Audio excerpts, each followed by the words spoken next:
Dan Illman, Mike Beer taking a look at the feature race at Woodbine on Sunday. Race number 3 is the La Prevoyante. $100,000 is the purse. Let's take a peek at this field. We've got 3-year-old filly sired by a stallion standing in Ontario for his entire season, the year of conception, and registered with the CTHS for that season. It is a very restricted stakes race. We have 6 in here. Sav is the 8-5 morning line favorite based on a sprint win last time out. Let's take a look at the Timeform US pace projector. They're not expecting a lot of pace in here at all. And Miss Ariel, I agree, is probably going to set the pace. The one Londonderry has no speed whatsoever. I think Miss Ariel's just going to try to take advantage. The question is she good enough? She's 0-for-8 on synth. Yeah, we'll see. I think the pace is going to have a lot to say about the outcome here. I also think the distance is going to have a lot to say about that, because there are some questions about how far some of these horses want to go. Londonderry's one that will have no problem with the distance. The problem will be if this pace scenario is true and she's trying to come from last in a paceless race. Her only lifetime win came for a $25,000 tag. This is her stakes debut, so there's a lot working against her. Yeah, there is, and she's going to need more pace than it looks like the projector is going to give her in this race. I thought she ran pretty well last time, considering how far back she was early in the race, but she was never a real threat in there, Dan, and it just feels like it might be more of the same for her. She has no speed. She's going to be last early. Miss Ariel is no slouch. I mean, she's been stakes placed a couple of times on turf this year, stakes placed at this distance over the synthetic surface as a 2-year-old filly. She's got to use her speed. I think she can get to the lead. I'm willing to throw that last race out, the Carotene. I thought she went pretty fast for that 1 1/8 distance. If she gets loose, she might be able to make these horses pay, because, as you mentioned, if it comes down to distance, she's one of the horses that shouldn't have too much of an issue with 1 1/16.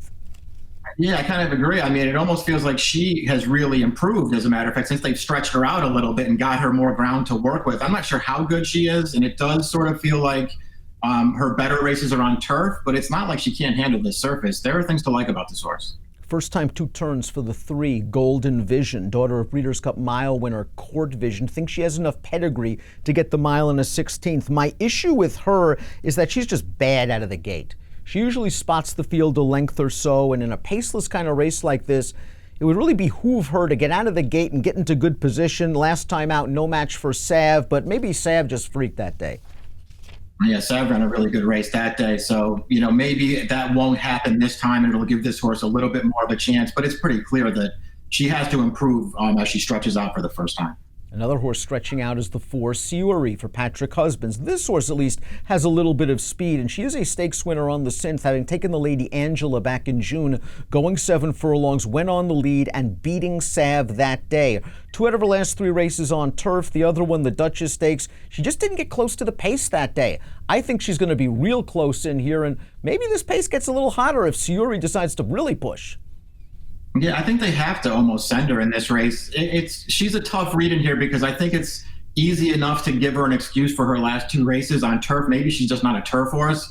The race 3 back, the Duchess, is a little bit harder to get a grip on. She was bad that day. So, is her form headed the wrong way, Dan, or has she just been on the wrong surface? I'm not sure, but if she's a good price in this race, I could use this horse. Royal Wedding, 4th last time out, and an allowance on the turf. She's okay on the synth, especially at a distance of ground. You got to give her a little bit of pace, though, because she's another one that likes to lag sort of near the back of the pack and come with 1 run. So we do have some class questions for 1 start in Stakes Company, well beaten earlier in her career, and we also have a pace issue to worry about.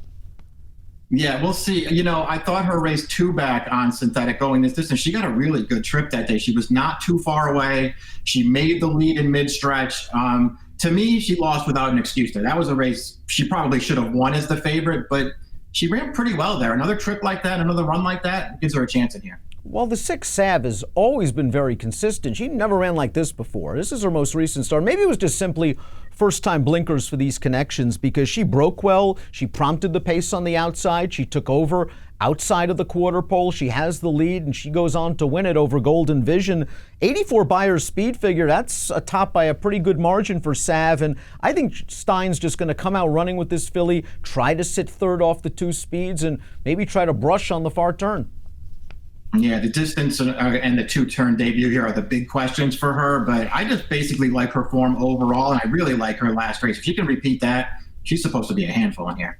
I'm with you as we take a look at our top selection for the La Prevoyante. We are both going with the sharp Sav. 6153 for Mike, 6435 for me in the $100,000 La Prevoyante. It is race number 3 at Woodbine on Sunday with an approximate post of 2:05 Eastern. Good luck.